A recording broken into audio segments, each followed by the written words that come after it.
Il nous explique le refus qu'ils avaient fait au roi concernant l'invitation.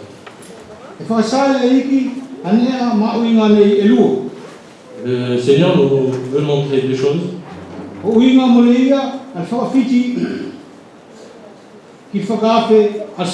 Concernant leur refus concernant l'invitation du roi.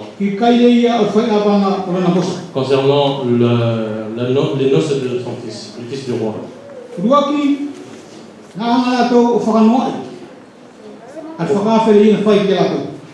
Premièrement, ils n'ont pas pris au sérieux l'invitation. Ils avaient vu les choses de Dieu, mais pour eux, ce n'était pas important. Je pense, frères et sœurs, qu'il en est ainsi pour nous.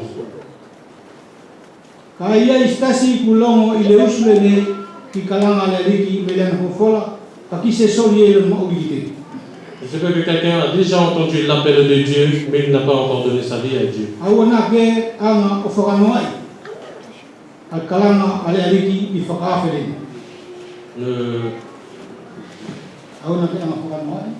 Ne prends pas à la légère l'appel de Dieu.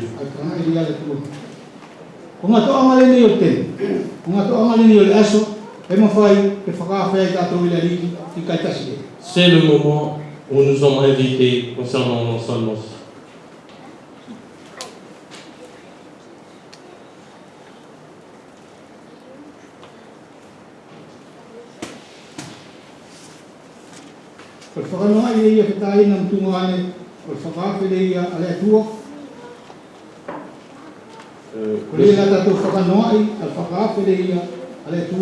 Le fait de ne pas prendre au sérieux l'appel de Dieu, l'invitation.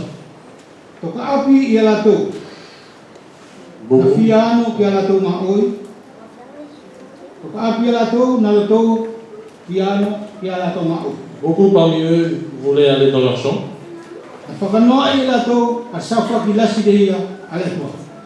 Ils n'ont pas pris au sérieux.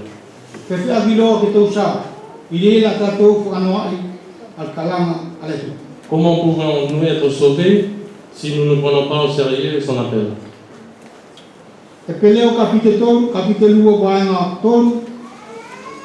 Et pour le chapitre 3,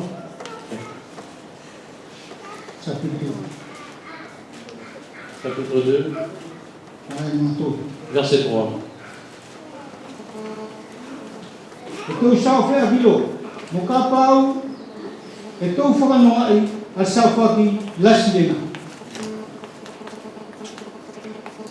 Comment échapperons-nous en négligeant un si grand salut?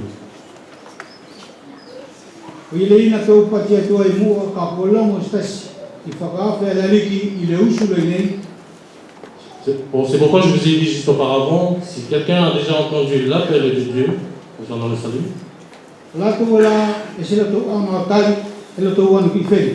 ceux qui n'ont pas accepté leur destination, c'est l'enfer.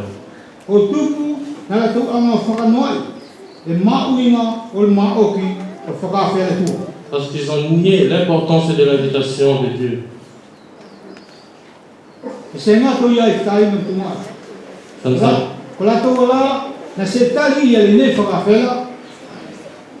Ça ne s'arrête pas là, frères et sœurs, quand c'est juste concernant ceux qui ont refusé l'appel, l'invitation.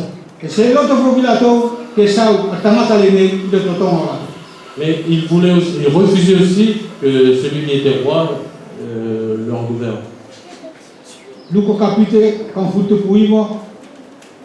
Luc chapitre 19.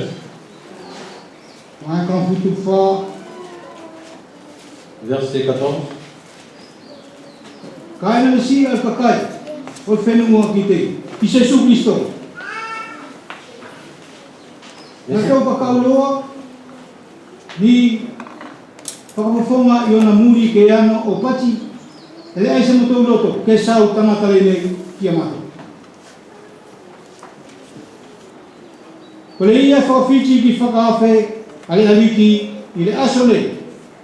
Celui qui refuse l'invitation de Dieu aujourd'hui, il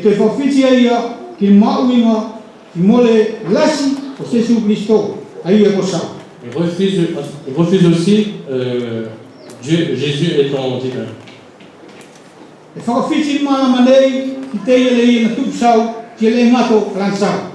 Le monde a refusé lui qui est né roi et qui gouvernera à jamais. Lui qui sera roi pour le siècle. C'est ce que la parole nous dit. Et ceux qui le refusent, leur destination c'est l'enfer.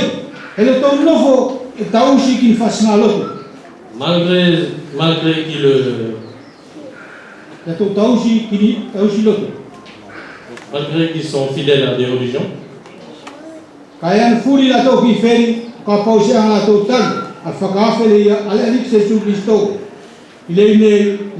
mais leur destination c'est l'enfer si eux-mêmes n'acceptent pas Jésus-Christ en eux.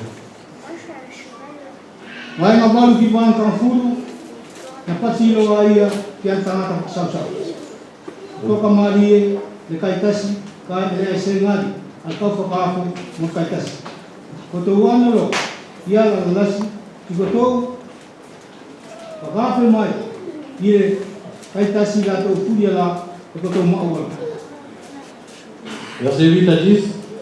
Alors il dit à ses serviteurs, les noces sont prêtes, mais les conviés n'en étaient pas dignes. Allez donc dans les carrefours et appelez aux noces tous ceux que vous y trouverez.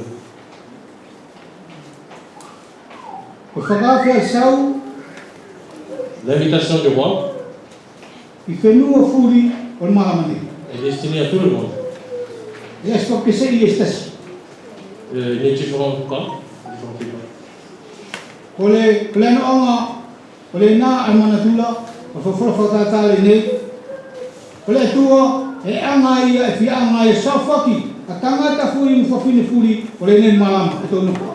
Concernant cette parabole, Dieu veut sauver tout le monde.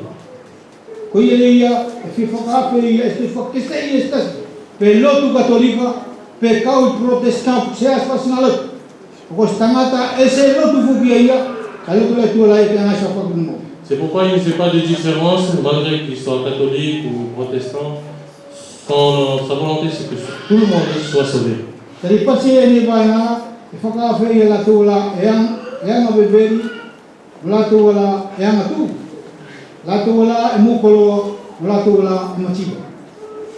Parce qu'il nous est dit à travers ces versets qu'il a dit que malgré comme on est, tel que nous sommes pécheurs. Il y a une pensée qui m'est venue quand j'ai lu ces versets.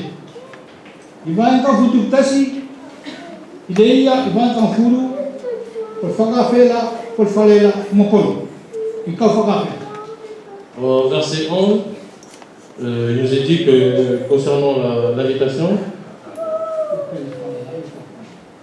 la salle était remplie par les invités.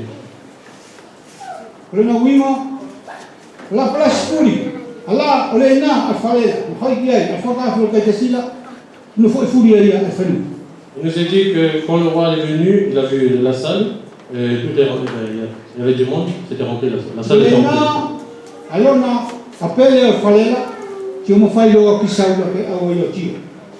Et il fallait que la salle soit remplie pour que le roi vienne voir.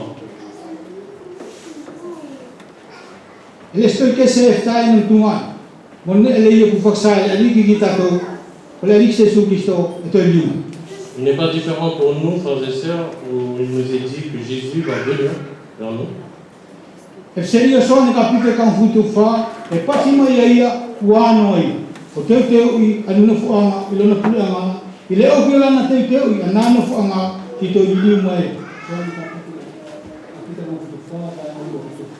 Dans Jean, l'évangile de Jean, chapitre 14, verset 2 et 3.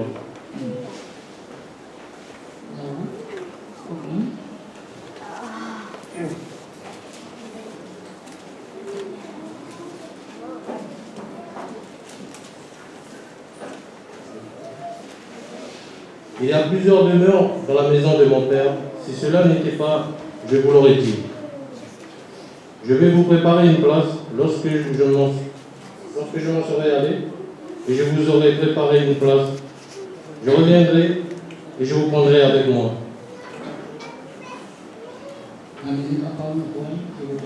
afin que là où je suis,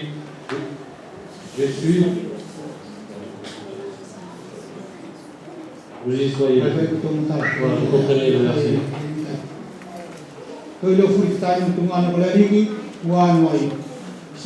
Nous savons tous, frères et sœurs, que le Seigneur est monté au ciel. Notre Seigneur est dans le ciel.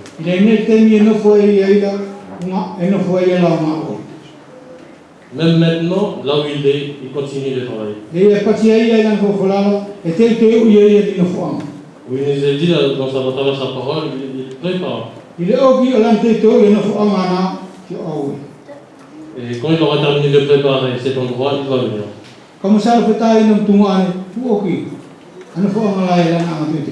Je pense, frères et sœurs, que la préparation est déjà faite. Et le pourquoi il n'est pas venu encore, le Seigneur, il espère qu'il y a d'autres, certains iront dans cet endroit.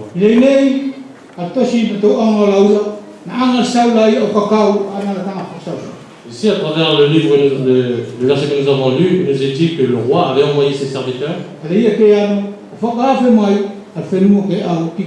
afin qu'ils invitent les convives concernant l'invitation. L'évangile nous dit, frères et sœurs,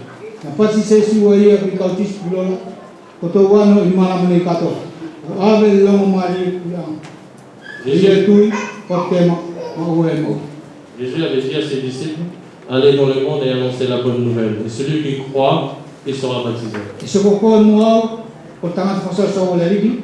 Ce n'est pas toi et moi qui suis serviteurs de Dieu.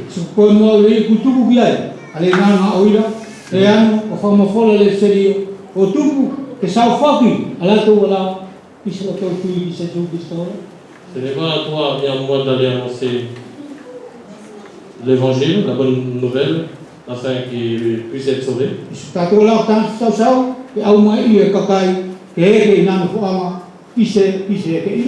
Ce n'est pas à nous, frères et sœurs, d'aller amener ces gens-là afin qu'ils puissent s'asseoir à côté de notre Seigneur.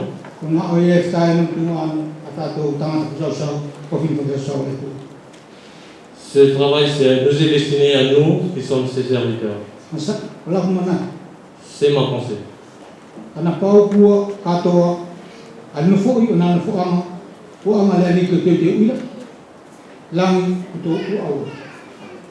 Ce que je pense, si l'endroit qu'il a préparé, c'était rempli, je pense qu'il serait déjà venu.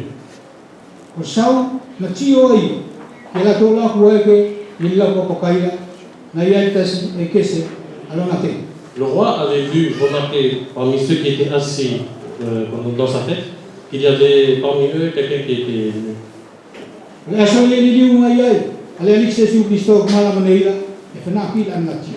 Le jour où le Seigneur reviendra, il aura la même vision.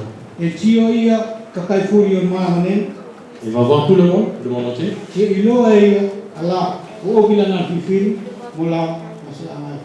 Il va reconnaître ceux qui l'ont choisi et ceux qui ne l'ont pas.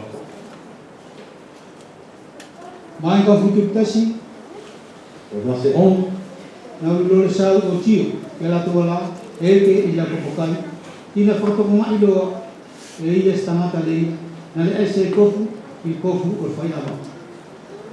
Le roi rentra pour voir ceux qui étaient à table, et il aperçut là un homme qui n'avait pas revêtu un habit de noces.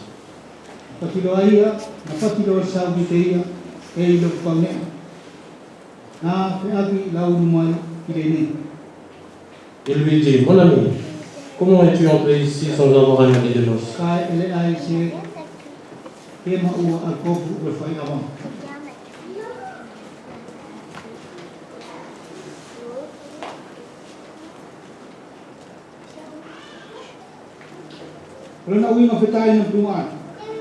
Sa signification, frères et sœurs.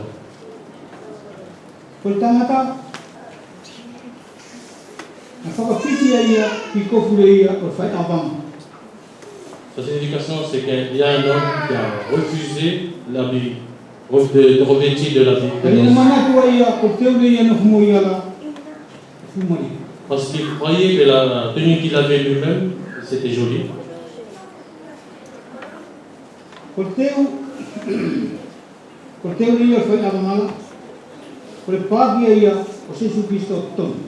La tenue de noces, c'est l'image même de Jésus-Christ.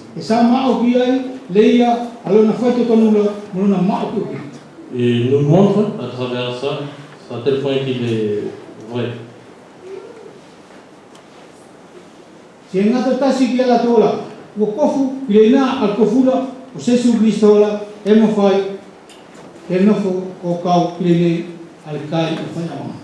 Et il nous est dit ici qu'il n'y a que ceux qui ont revêtu de l'habit de noces qui puissent être invités, peuvent s'asseoir à table.